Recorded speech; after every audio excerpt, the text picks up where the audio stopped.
அதுக்கு முன்னாடி ஒன்று கேட்குறேங்க, எந்த விடுதலை சிறுத்தை பற்றி நீங்கள் கேட்குறீங்க? திருமாவளவன் தலைமையில் ஒரு விசிகா இருக்குது, அறிவாலயம் விசிகான்னு ஒன்று இருக்குது. வன்னியரசு, ரவிக்குமார், ஆளூர் ஷானவாஸ் இவங்கெல்லாம் வந்து அறிவாலயம் திமுகவை சேர்ந்தவங்க. இவங்க அது எடப்பாடியின் தலைமையில் இருக்கக்கூடிய அதிமுக என்பது இன்னைக்கு ஒரு அதிமுக, ஓபிஎஸ் ஒரு அதிமுக, டிடிவி ஒரு அதிமுக, சசிகலாமா ஒரு அதிமுக, அதிமுக பலகூறா கிடக்குது.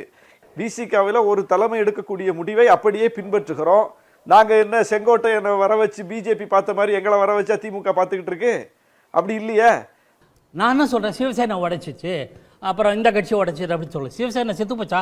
இன்னும் இருக்கு இல்லையா? ஜேடியு இருக்கா இல்லையா? வெளியில வந்து போராடுறதுனால இருக்கு சார். போராட அலோவ் பண்ணது எந்த கட்சி? சர்வாதிகார பாஜக இல்ல, தெரியல. ஜேடியு இருக்கா இல்லையா? ஜேடிஎஸ் இருக்கா இல்லையா? மற்ற எல்லா கட்சிகளும் 10-20 ஆண்டுகளுக்கு முன்பு இருந்த அத்தனை கட்சிகளும் இருக்கின்றன.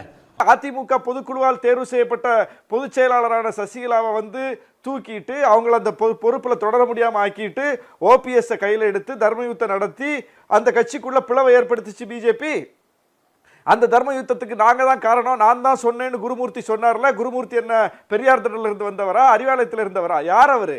அப்போ முழுக்க முழுக்க ஒவ்வொரு காலகட்டத்திலும் அதிமுகவுக்குள் இருந்து ஒவ்வொரு கையை பயன்படுத்தி அதிமுகவை பிளந்த கட்சி பாஜக.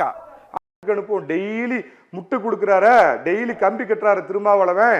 அந்த ஆட்சியை வீட்டுக்கு அனுப்புறது தான் என் லட்சியம், என் 24 மணி நேரம் குறிக்கோள் அப்படின்னு அங்க ஆரம்பிக்கிறப்ப அதுக்கு வாழ்த்துக்கள் அப்படிங்கிறாரு. இந்த பக்கம் தென்னை மரத்தில் ஒரு குத்து.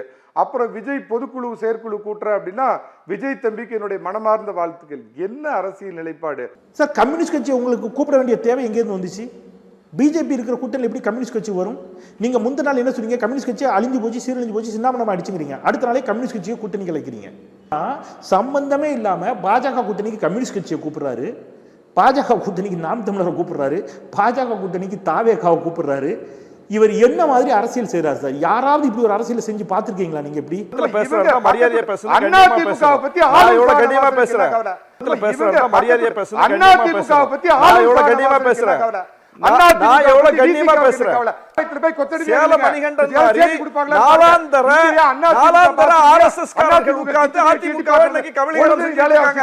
இதுதான் எங்க கவலை, இதுதான் எங்க கவலை. அதாவது சில திரைக்கு பின்னாடி நடக்கிற சில விஷயத்தை இது பண்ண முடியாது.